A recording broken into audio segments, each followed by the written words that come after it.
한 달간은 제가 계속 히브리서를 여러분에게 말씀드릴 것입니다. 장막부흥에서 시작했던 히브리서의 연구를 어찌됐건 간에 이제 13장까지 제가 마치겠습니다. 지난주에 제가 9장을 여러분과 함께 말씀을 나누면서 새 언약의 중보자라고 하는 제목으로 여러분에게 말씀을 드렸습니다. 오늘은 제가 10장에 있는 말씀을 여러분에게 드릴 것입니다. 잠깐 지난주에 우리가 함께 나누었던 9장의 말씀을 여러분에게 좀 잠깐만 말씀을 드리겠습니다.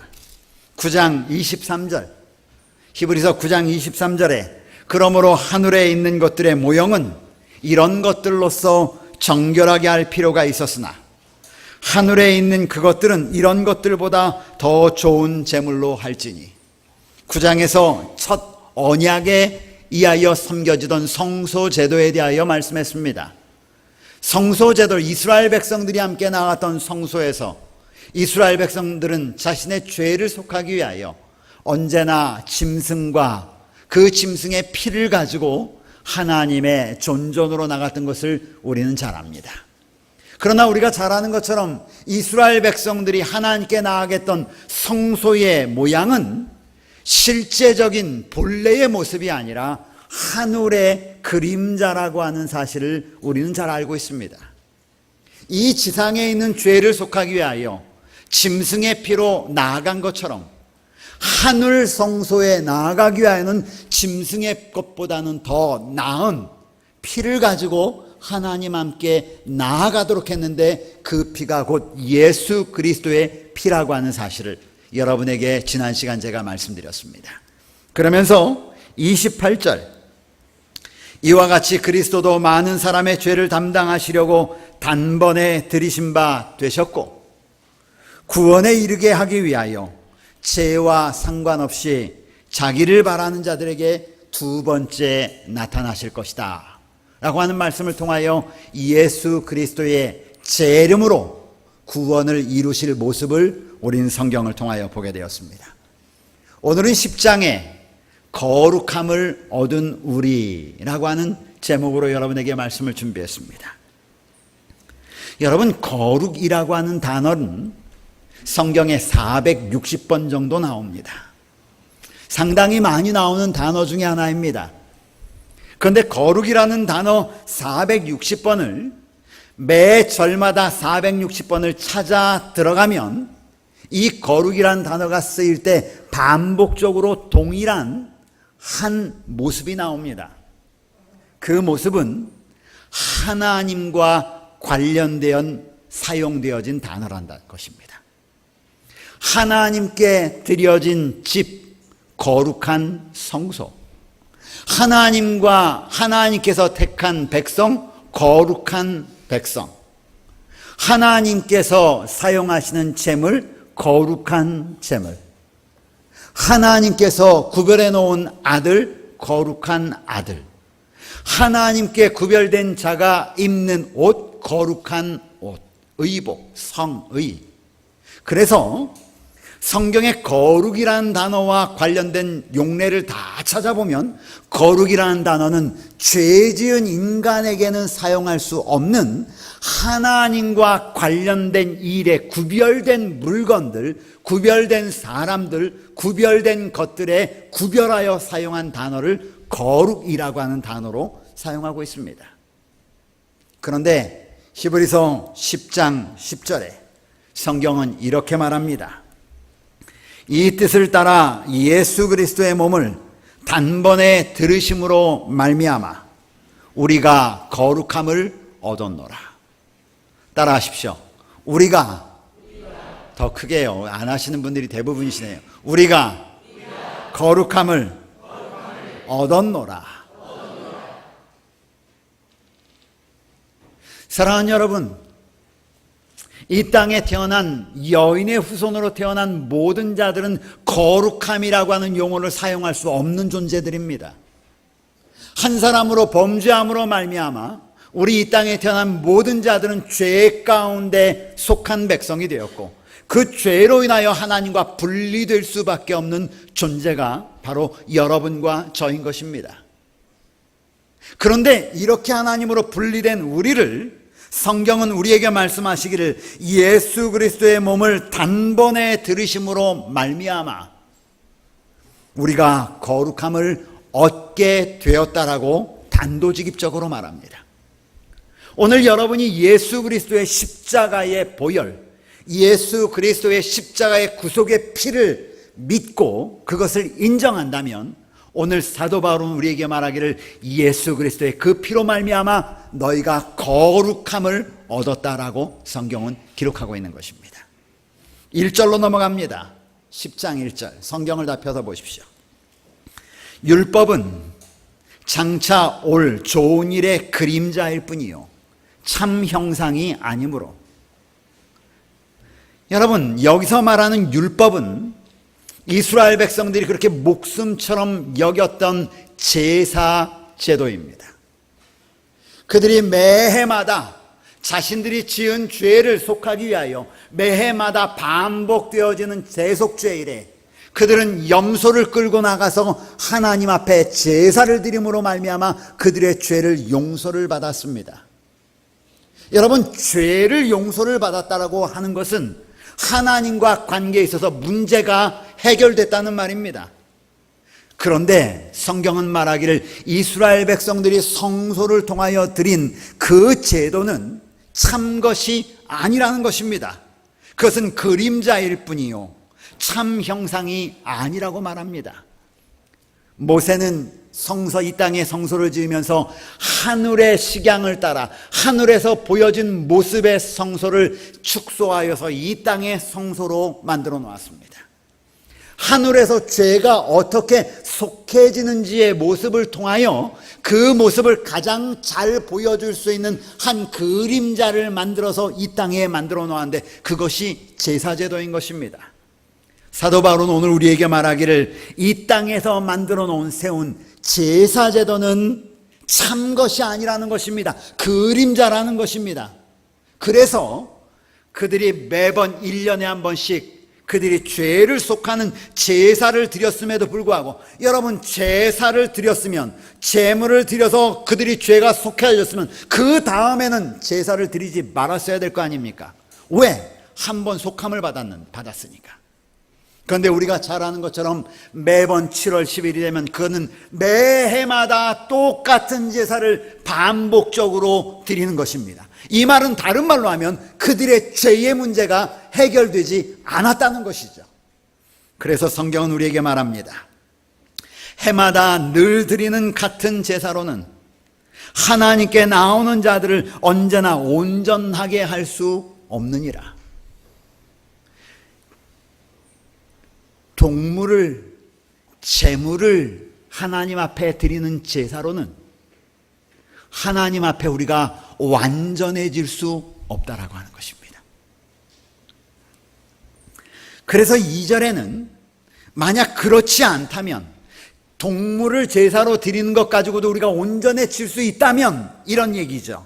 섬기는 자들이 단번에 정결하게 되어 다시는 죄를 깨닫는 일이 없었으려니 어찌 제사드린 일을 그치지 아니하였으리요. 이스라엘 백성들은 죄의 문제가 해결되지 않아서 계속 제사를 드렸다라고 하는 것입니다. 3절입니다. 그러나 이 제사들에는 해마다 죄를 기억하는 것이 있나니 뭐 할 때마다 죄를 기억하냐면 그 4절의 내용이죠. 황소와 염소의 피가 보여질 때마다 죄가 계속 기억이 되는 것입니다. 그래서 성경은 예수님께서 5절에 아주 특별한 말씀을 하십니다.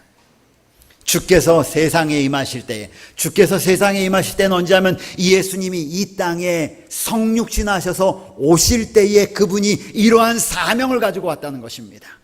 5절의 내용 보십시오. 하나님이 제사와 예물을 원하지 아니하시고, 여러분 이 말씀 잘 기억하셔야 합니다. 하나님이 제사와 예물을 원하지 아니하시고, 왜 하나님이 제사와 예물을 원하지 아니하셨을까? 그 제사와 예물은 사람을 정결하게 할 수 없기 때문입니다. 하나님이 진짜 원하시는 것은 무엇인가? 성경은 이렇게 말합니다. 오직 나를 위하여 한 몸을 예비하셨도다. 죄의 정결은 반복되는 제사와 예물로 되는 것이 아닙니다. 오늘 하나님 앞에 의롭게 서는 것은 반복적으로 여러분께서 이전에 나와서 예배드리는, 헌금을 드리는 여러분의 어떤 행위를 가지고 되는 것이 아니라는 것을 여러분이 기억하셔야 합니다. 우리가 하나님께 온전하게 되는 것, 하나님께 의롭게 되는 것은 성경은 말하기를 한 몸을 통하여만 가능하다고 하는 것입니다. 6절, 하나님은 번제와 속죄제는 기뻐하지 아니하시나니 이에 내가 말하기를 하나님이여 보시옵소서, 두루마리 책에서 나를 가리켜 기록된 것과 같이 하나님의 뜻을 행하러 왔나이다. 예수님에 대한 예언입니다. 예수님이 이 땅에 오신 이유는 죄의 문제를 해결하기 위하여 오셨습니다. 죄의 문제를 어떻게 해결하는지를 보여주기 위하여 예수님은 하늘 성소의 모습을 모세를 통하여 이스라엘 백성들에게 주신 것입니다.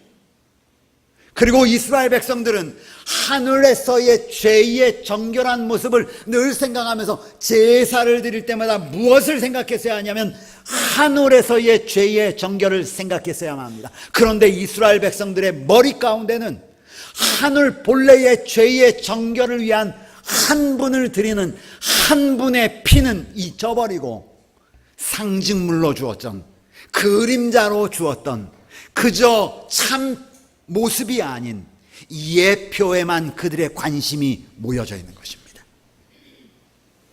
그래서 5절, 6절, 7절에 있는 말씀을 사도 바울은 다시 반복적으로 8절과 9절에 해석을 해놓고 있습니다. 어떻게 해석했는지 보십시오. 위에 말씀하시기를, 위의 말씀은 5절, 6절, 7절의 말씀이에요. 주께서는 제사와 예물과 번제와 속죄는 원하지도 아니하시고 기뻐하지도 아니하신다 하였고, 이는 왜 그런가? 이는 다 율법을 따라 드리는 것이기 때문에 그렇다는 것이에요. 율법을 따라 드린다는 말은 이것은 다 상징물이기 때문에 그렇다는 것입니다.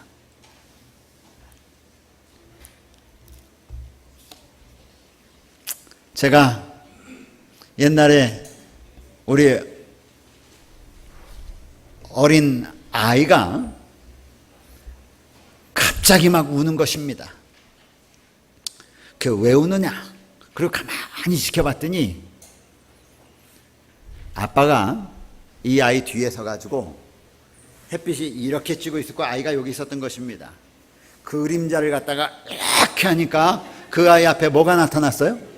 그림자가 나타난 것입니다. 그리고 그림자를 보고 이 아이가 놀래가지고 아주 기절초풍을 하면서 우는 것입니다. 그런데 이 아이가 그렇게 하다가 우니까 아이의 이름을 부르면서 얘야 돌아봐 돌아봐.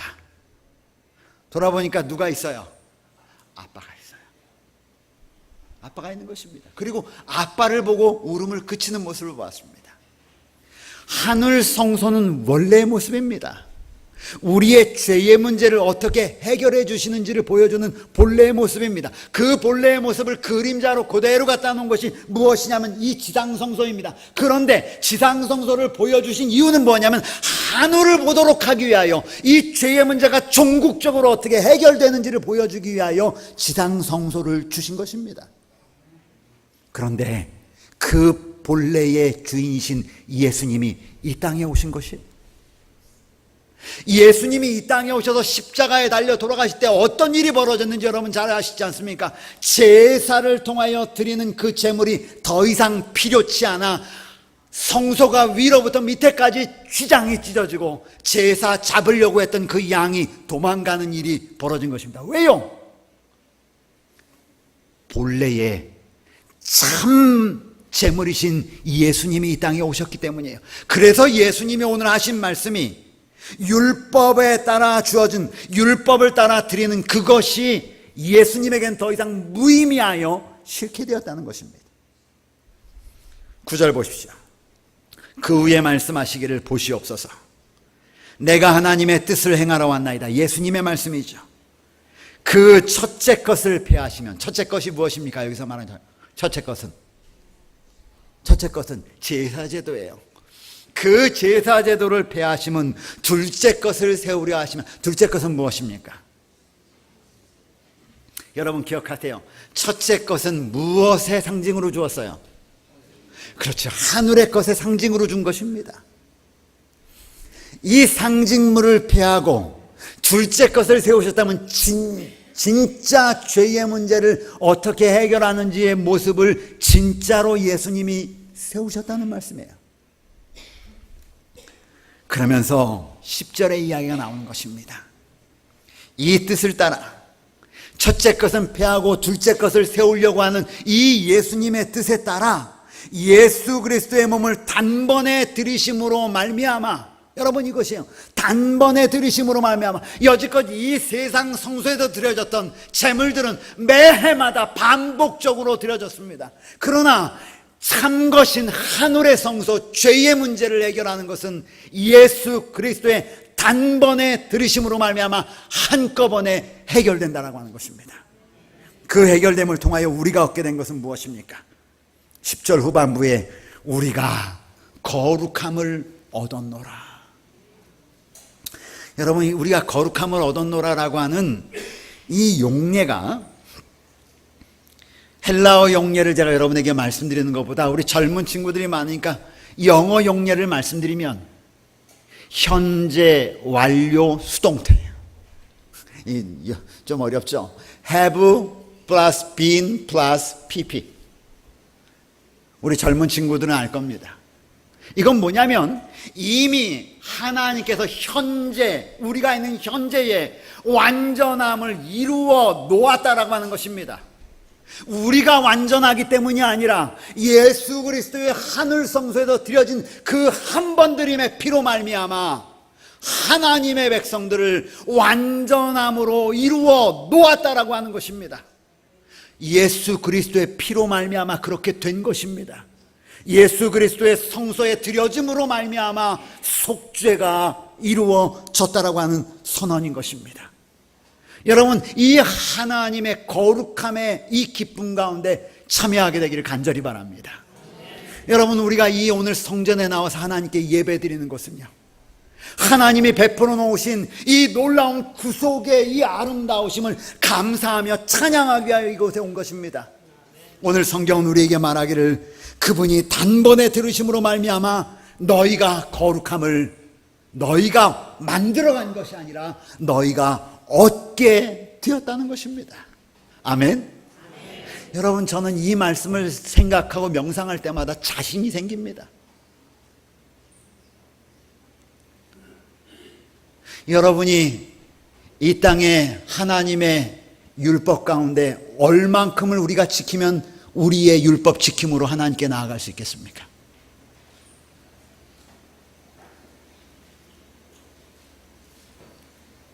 그런데 오늘 그리스도께서 십자가의 단번에 달리심으로 말미암아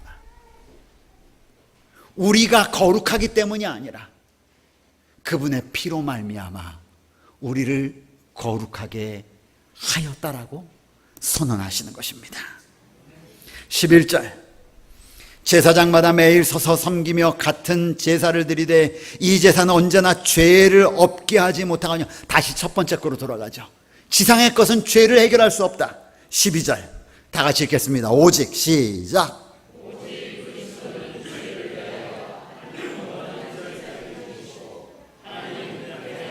예, 오직 그런데 그리스도는 죄를 위하여 한 이 큰 영원한 제사를 드리시고 하나님 우편에 앉으셨다.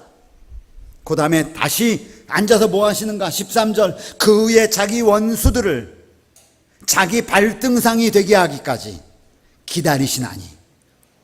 14절, 그가 거룩하게 된 자들을, 여기 얘기했죠. 거룩하게 된 자들을. 조금 아까 10절에는 우리가 거룩함을 받은 자 되었다라고 했는데 14절에서는 그런 거룩하게 된 자들을 한 번의 제사로 영원히 어떻게 하게 하셨다고요? 여러분, 하나님의 말씀을 믿으십니까? 아멘. 여러분, 하나님이 온전케 하심을 여러분 기뻐하시기를 간절히 바랍니다. 하나님이 우리를 온전케 하셔서 하나님의 보좌로 나아갈 수 있도록 길을 열어놓으셨음을 여러분 믿게 되시길 간절히 바랍니다. 15절, 또한 성령이 이 문제에 대하여 한 번의 제사로 온전케 하셨다라고 하는 이 문제에 대하여 성령이 어떻게 말씀하셨는지를 봐라, 이거예요. 16절, 주께서 이르시되 그날 후로는 그들과 맺을 언약이 이것이라. 내 법을 그들의 마음에 두고 그들의 생각에 기록하리라 하신 후에 또 더하시기를. 17절, 여러분 17절을 읽어보시면서 저는 이 17절을 볼 때마다 너무너무 감사합니다. 그들의 죄와 그들의 불법을 내가 다시 기억하지 아니하리라. 아멘. 여러분, 우리가 알고 있는 십자가, 우리가 알고 있는 예수의 구원, 그것은 여러분의 삶이 어떠함이 아니라 예수 그리스도의 십자가를 진정으로 의지해서 그 십자가의 언약을 우리의 마음에 두고 우리의 생각에 기록된 사람들에게, 마음에 두고 생각에 기록된 사람들에게 하나님께서 마시기는 내가 그들의 죄와 그들의 불법을 내가 다시 기억하지 아니하리라.